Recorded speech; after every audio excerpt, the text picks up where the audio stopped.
recipe for making farmer's cheese. And farmer's cheese is a soft, fresh cheese, which means that you can eat it as soon as you're done making it. It doesn't have to age at all. It's considered a kind of a type of cottage cheese, but it's pressed more, and so it's not as liquidy. I see a lot of people call it kind of a mix between a cream cheese and a ricotta. And you can use it pretty similarly to both of those cheeses. You can use it in your baking and in cooking. You can also season it with fresh herbs and salt and just eat it plain, which is what I'm gonna do with the recipe I'm making today. All you need is milk, and I'm using whole milk. You want it, it's okay if it's pasteurized, but you don't want ultra pasteurized. So you can also use a little bit of buttermilk in here if you want. I'm not doing that, but it's an option. It makes it a little bit tangier. And then so I'm using 8 cups of milk. And then you're also going to need a 1/4 cup of either vinegar, white vinegar, or lemon juice. And I prefer vinegar because I don't like the lemony taste that lemon juice leaves behind, but it's up to you. And then when it's completely done, you'll season it with about 1/2 teaspoon of salt. So to get started, you're gonna wanna heat your milk over about medium heat on the stovetop until it gets hot enough that bubbles are starting to form on the side. You don't want it to boil. I usually shoot for about 175 degrees Fahrenheit. And while it's heating up, you want to make sure you're stirring it really regularly so the milk doesn't scorch on the bottom of the pan. So my milk is just about where it needs to be. It's been heating up here for a little bit.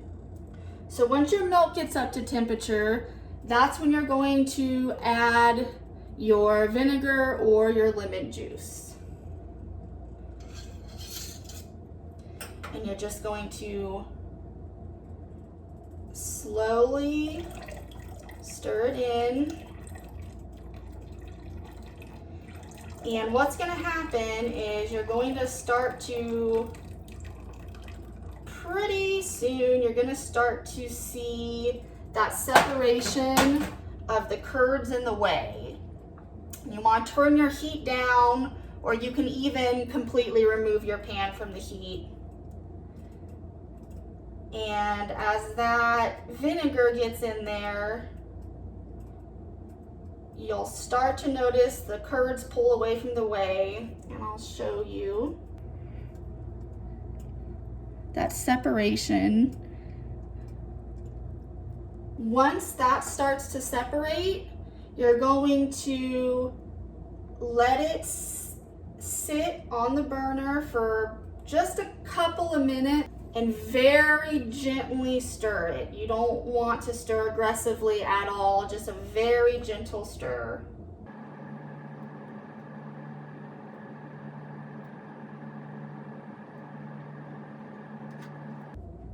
Okay, so it's been a couple minutes and we have a really nice separation of the curds in the whey.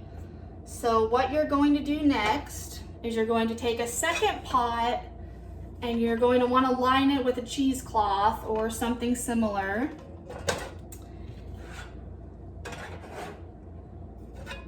Trade those places.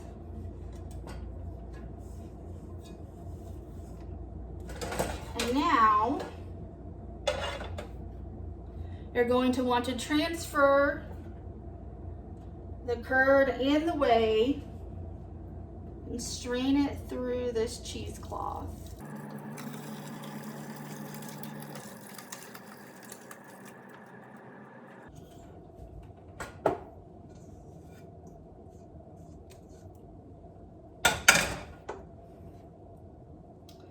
And then you can gather your cheesecloth up.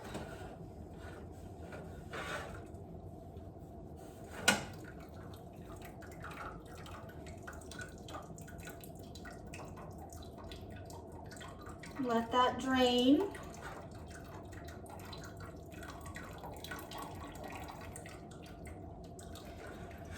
Now it's going to be very hot, so you might want to let it sit for a minute before you start trying to press it. And I usually transfer it back to the first pot because that second pot now has whey in it.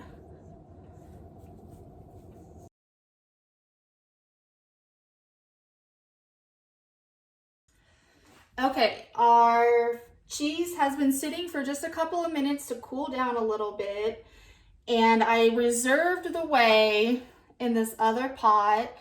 And if you want to, you can use it. You can use it for bread baking or all sorts of things. So don't just toss it.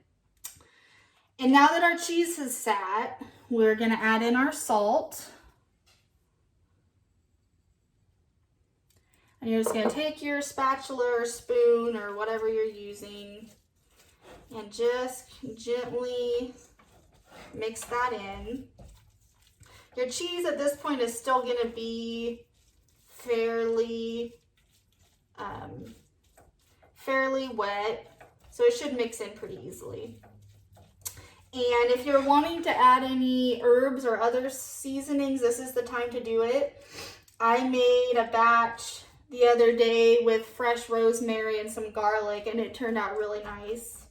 But for this one, I'm just gonna do salt. Okay, so we've incorporated the salt. And you're gonna gather your cheesecloth up again, and you're going to press the cheese to get more of that whey out. So I just kind of twist and press. And I'm gonna keep doing this a few times. And it's kind of up to you for how dry you want your cheese to be.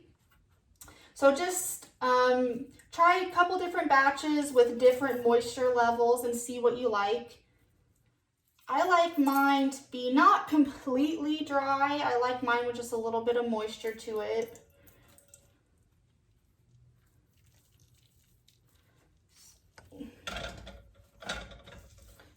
One more good ring, because we're also going to let this hang for a little while.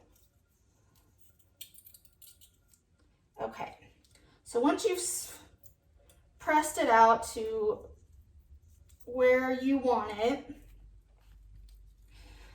you can then do this a couple of ways. If you want a cheese ball, which is what I'm gonna do, you'll let it hang, or you can flatten your cheese and kind of make more of a disc.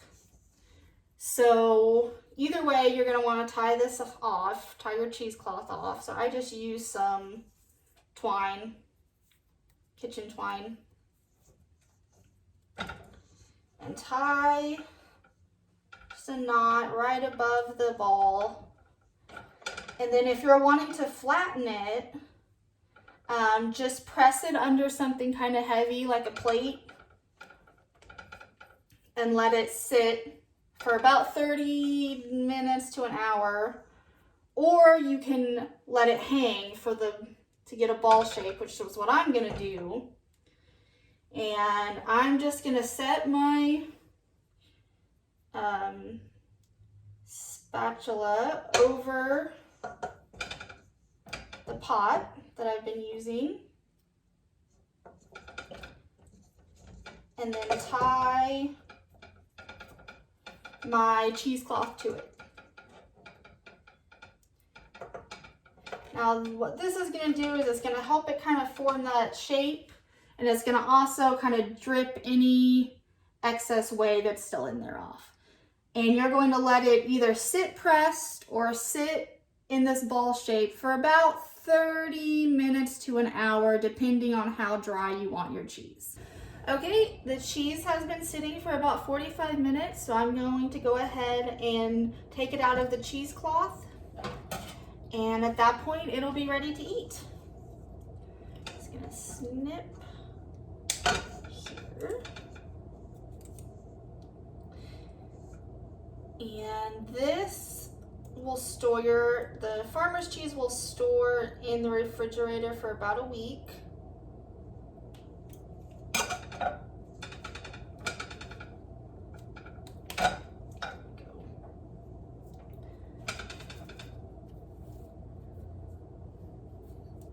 Alright, so you can see we have a nice cheese ball now. So the texture is firm, but it's still a soft cheese. And it can be cut, or if you let it sit at room temperature for a little bit, it can also spread some, especially depending on your moisture content. All right, well there we have it. I hope you guys give this recipe a try. Happy cheese making!